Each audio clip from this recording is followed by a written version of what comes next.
អូនទទួលយកបងធ្វើជាសងសាវិញទេតែពេលនេះបងចាប់ផ្ដើមជើងឈឺ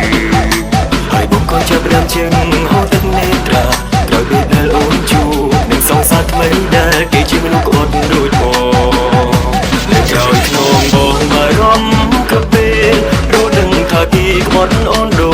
ចបងដូចស្រាប់ទឹកភ្នែកអាណិតអូនជួបតែមនុស្សក្បត់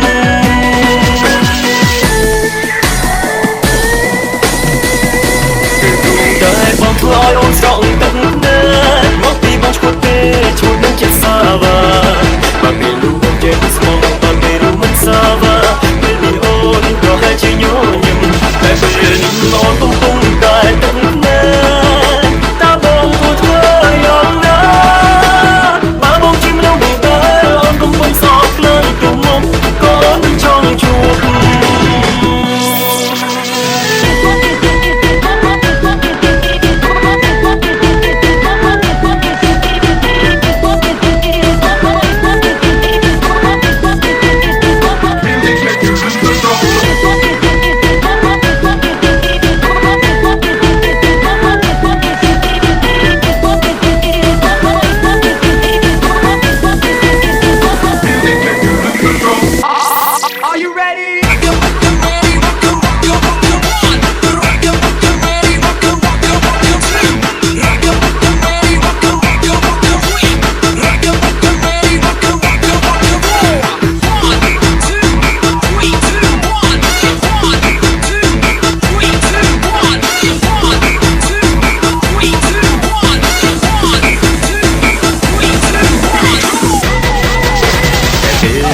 ចាប់ផ្ដើមជើងឈឺ